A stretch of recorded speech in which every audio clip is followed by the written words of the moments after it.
وہ کس طرح اس کے حضور ناز عرض کرتے تھے. حضور نے ہمیں اللہ کو منانے کے طریقے بھی بتلائے.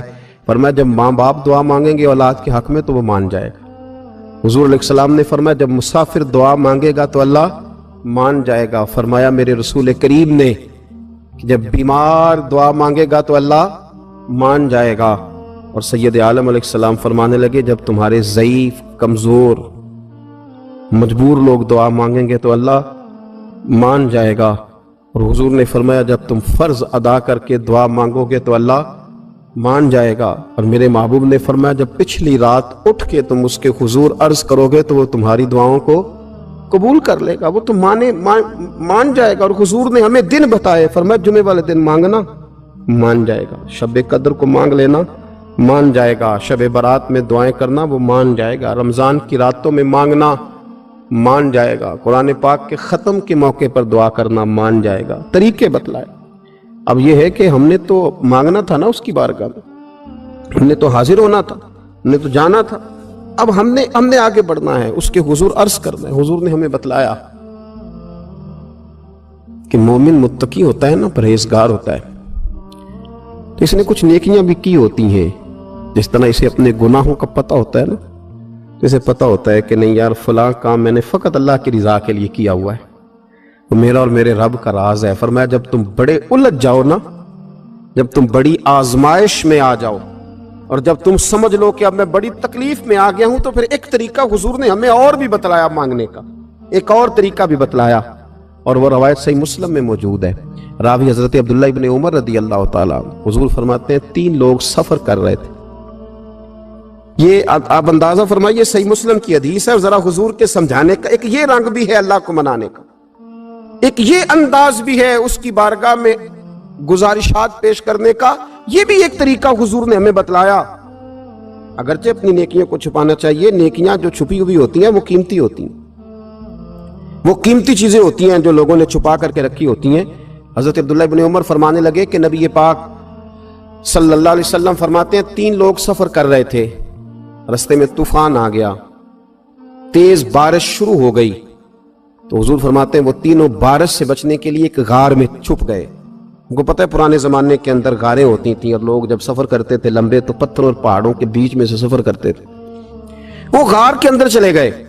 اب چونکہ طوفان بہت زیادہ تھا, جب وہ غار کے اندر چلے گئے تو اللہ کے پیارے حبیب صلی اللہ علیہ وسلم فرماتے ہیں پتھر اوپر سے لڑکتا ہوا آیا اور غار کے منہ کے آگے آ کے اس نے غار کو بند کر دیا.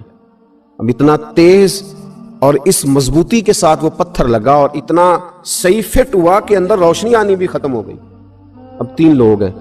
تھوڑی دیر تو وہ پریشان رہے کہ شاید اب کبھی بچ نہیں سکیں گے, شاید چاروں جانب اندھیرا ہی ہے اور اندھیرا ہی رہے گا, شاید یہاں سے نکلنے کے لیے اب ہمیں کوئی رستہ میسر نہیں آئے گا. وہ پہلے تو پریشان ہوئے, پھر کہنے لگے یار اس طرح کرو, ذرا غور کیجئے گا میری بات پہ. فرمایا اس طرح کرو, اگر کوئی زندگی میں نیکی کی ہے نا تو ذرا اس نیکی کو یاد تو کرو, اور یاد کر کے اس مالک کے حضور عرض تو کرو. وہ کریم ہے, کوئی آنکھو شاید من جاوے تے گل کم تتڑی دا بن جاوے. عرض تو کرو ان میں سے. یہ آپ اندازہ فرمائیے, یہ بات بیان کون کر رہا ہے؟ یہ مدینے والے رسول بیان کر رہے ہیں, یہ نبی پاک علیہ السلام نے بیان فرمایا. یہ وہ کہانی ہے جو ہمیں ہمارے نبی پاک نے سنائی, رسول کریم علیہ السلام نے ہمیں بتلائی. یہ داستان محبت. حضور فرمانے لگے ایک نے ان میں سے ہاتھ اٹھائے اور اس نے انداز کیا چھیڑا, عرض کرنے لگا اللہ تو جانتا ہے نا میں نے بکریاں رکھی ہیں, میں غریب ہوں, مزدور ہوں, اور مالک تو یہ بھی جانتا ہے کہ میرے بچے بھی ہیں, بیوی بھی ہے, پر میں جب بھی گھر لوٹا ہوں تو دودھ میں نے بچوں اور بیوی کو پہلے نہیں دیا, بوڑھے ماں باپ کو پہلے دیا. اللہ میں نے ان کے ساتھ ہمیشہ کرم کے بازو کھول کر معاملہ کیا. وہ غار میں تنہا بیٹھے ہیں اور اپنے مالک کو منا رہے ہیں. عرض کرتے ہیں اللہ تجھے یاد ہے نا ایک رات جب میں بڑی دیر سے لوٹا تھا, لکڑیاں کاٹتے, درخت تلاش کرتے, مجھے دیر ہو گئی, میں دیر سے لوٹا تھا, نیت یہ کر رکھی تھی کہ دودھ سب سے پہلے ماں باپ کو پلاؤں گا. مالک جب میں لوٹا تو وہ بوڑھے تھک ہار کے سو گئے تھے. میری بیوی نے مجھے کہا کہ بچوں کو پلا دو, وہ سو گئے. تو میں نے کہا نہیں, میرے ذمے ہے ان بوڑھوں کے دل کو ٹھنڈا کرنا, ان سے پیار کرنا. اللہ بیوی مانگتی رہی، بچے طلب کرتے رہے، میری ٹانگوں میں گھومتے رہے، بار بار آتے رہے اور میں نے دودھ نہیں پلایا۔ اے مالک فجر ہو گئی، آفتاب طلوع ہونے کا وقت آ گیا، پر میں نے ماں باپ کے بیدار ہونے کا انتظار کیا۔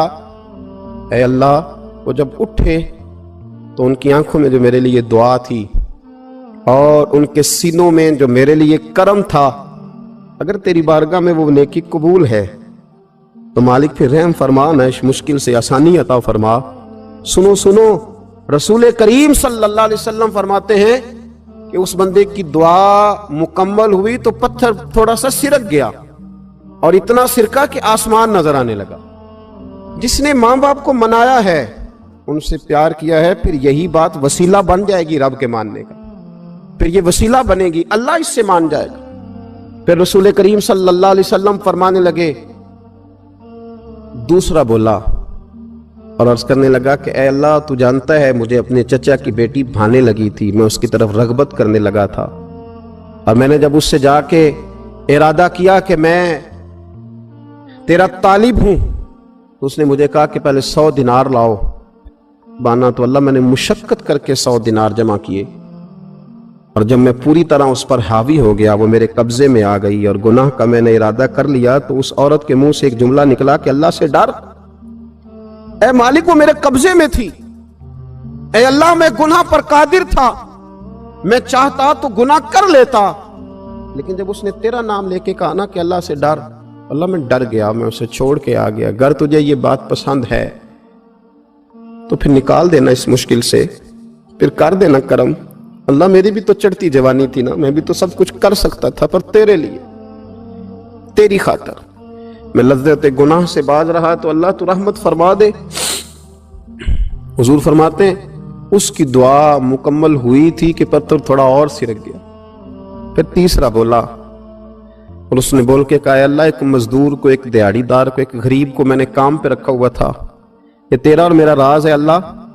وہ مزدور، وہ دیہڑی دار میرے پاس کام پہ لگا تھا، کچھ چاول میں نے اس کی اجرت مقرر کر دی کہ تو کام مکمل کرے گا تو میں تجھے دوں گا، اور جب اجرت لینے کا وقت آیا تو وہ بگڑ کر ناراض ہو کر چلا گیا، میں اسے ڈھونڈتا رہا، وہ مجھے ملا نہیں، میں نے اس کے چاولوں کی قیمت کاروبار میں انویسٹ کر دی، اس کا تھوڑا سا سرمایہ پر میں نے کھایا نہیں، پھر وہ اس سے میں کاروبار کرتا رہا، اور اتنا کاروبار کیا کہ بہت ساری گائیں اور ان کے چرواہے تیار ہو گئے، وہ سالوں کے بعد لوٹا، میں نے اس غریب کا مال کھایا نہیں بلکہ بڑھایا، محفوظ کر کے رکھا، وہ سالوں کے بعد لوٹا اور کہنے لگا میرا مال، تو میں نے کہا وہ ساری گائیں تیری ہیں، وہ چرواہا تیرا ہے، یہ سارا کچھ تیرا ہے۔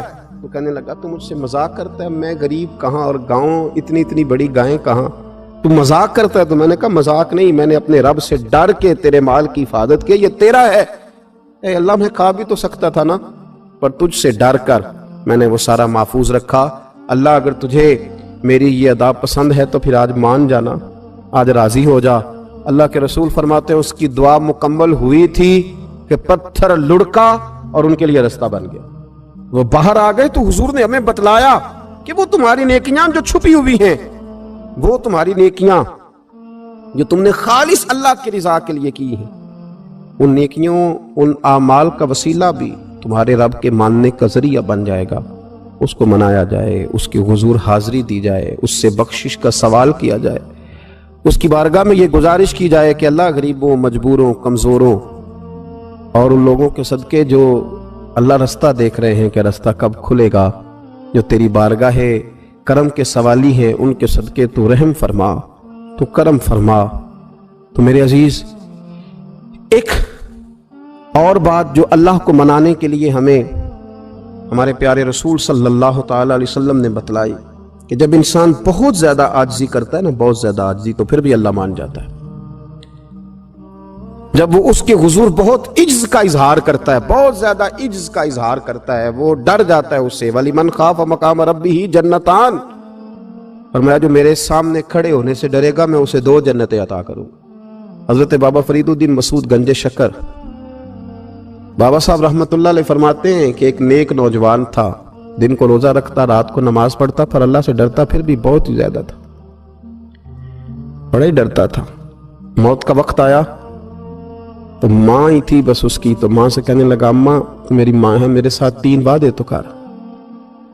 اس نے کہا پتر تو بتا، آخری ہج کی لے رہا ہے اور اس غریبنی ماں سے تو وعدہ لے رہا ہے، بتا کیا وعدہ ہے؟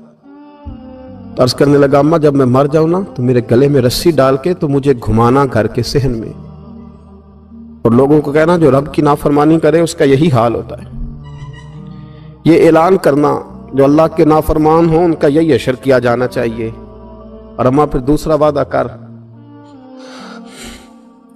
میرا رات کو جنازہ اٹھایا جائے، میں نہیں چاہتا کہ کسی کے منہ سے یہ لفظ نکل جائیں کہ وہ دیکھو اللہ کا نافرمان جا رہا ہے، رات کو میرا جنازہ اٹھانا۔ اور اماں تیسرا میرے ساتھ وعدہ کر کہ لوگ مجھے دفن کر کے آ جائیں گے تو میری قبر پہ چلی جائے گی، عمل میرے پاس کوئی نہیں، پر مجھے لگتا ہے ماں کے قدموں کی برکت سے عرش کا مالک بھی رحم فرمائے گا۔ اماں تو وعدہ کر کہ میرے ساتھ وعدہ کر۔ بابا صاحب رحمت اللہ علیہ فرمانے لگے کہ بوڑھی ماں نے وعدہ کر لیا، کہا بیٹے ٹھیک ہے، اگر تیری یہی ضد ہے تو میں تیار ہوں۔ پھر اس نے کلمہ شہادت پڑھا، اس نوجوان کی روح پرواز کر گئی۔ بوڑھی ماں نے رسی منگائی تو وَلِمَنْ خَافَ مَقَامَ رَبِّهِ جنتان، جو ڈر جائے، اس نے تو کہا تھا نا کہ رسی ڈال کے گھمانا اور کہنا یہ اللہ کا نافرمان ہے، اس کا یہی اشر ہونا چاہیے تھا۔ لیکن جب ماں گلے میں رسی ڈالنے لگی تو گھر کے ہر کونے سے آواز آنے لگی، خبردار یہ رب کا دوست ہے، اللہ کے دوستوں کے ساتھ اس طرح کا معاملہ نہ کیا جائے، اسے چھوڑ دیا جائے۔ اور کہا تمہیں کچھ بھی اور کرنے کی ضرورت نہیں ہے، یہ تو رب کا دوست ہے اور رب کی بارگاہ میں حاضر ہو گیا۔ کچھ کوئی بندہ کہے گا کہ یہ تو ایک بابا فرید کا سنایا ہوا واقعہ ہے، سنیے بخاری میں حدیث ہے، نبی پاک صلی اللہ علیہ وسلم نے فرمایا، حضرت ابو ہریرہ رضی اللہ تعالیٰ عنہ راوی ہیں، حضور فرماتے ہیں ایک شخص مرنے لگا تو اپنے بچوں سے کہنے لگا کہ میں جب مر جاؤں تو مجھے جلا دینا اور پھر میرے جلے ہوئے وجود کو پیس دینا، پھر مجھے ہوا میں اڑا دینا۔ پتر مجھے اڑا دینا، مجھے بڑا ڈر لگتا ہے، اگر رب نے مجھ سے حساب پوچھا تو میں قابل نہیں ہوں، اڑا دینا مجھے ہواؤں میں، اگر اس نے مجھ سے عذاب لیا تو حساب لیا تو بڑا سخت حساب لے گا۔ حضور فرماتے ہیں بخاری میں موجود ہے، اس کے بچوں نے اسی طرح کیا، اس کے مرنے کے بعد اسے جلایا، ہوا میں اڑا دیا۔ اللہ کے محبوب فرماتے ہیں رب کریم نے حکم دیا زمین کو کہ اس کے ذرات کو جمع کرو، زمین نے ذرے جمع کیے، خدا نے حکم دیا تو اس کا وجود پھر سے اسی شکل میں آیا۔ تو رب کریم نے فرمایا یہ جو تو نے وصیت کی تو کیوں کی؟ اللہ جانتا ہے کہ نہیں جانتا؟ یہ کی تو کیوں کی؟ تو رو پڑا، کہنے لگا اللہ میرے اندر تو طاقت نہیں تھی تیرے سامنے کھڑا ہو کے حساب دے سکوں، تجھے منانے کے لیے تیرے خوف سے ڈر گیا، میں ڈر گیا۔ اگرچہ ہمارے بزرگوں نے لکھا ہے کہ آج یہ وصیت کرنا، اس رنگ میں یہ طرز اختیار کرنا درست نہیں، لیکن آپ غور فرمائیے کہ نبی پاک علیہ السلام فرماتے ہیں جب اس نے کہا نا اللہ تجھ سے ڈر کے یہ کیا، تو رب کریم نے فرمایا جا پھر میں نے تیری مغفرت کر دی، کیونکہ اللہ کو پتا تھا یہ دل سے بات کر رہا ہے۔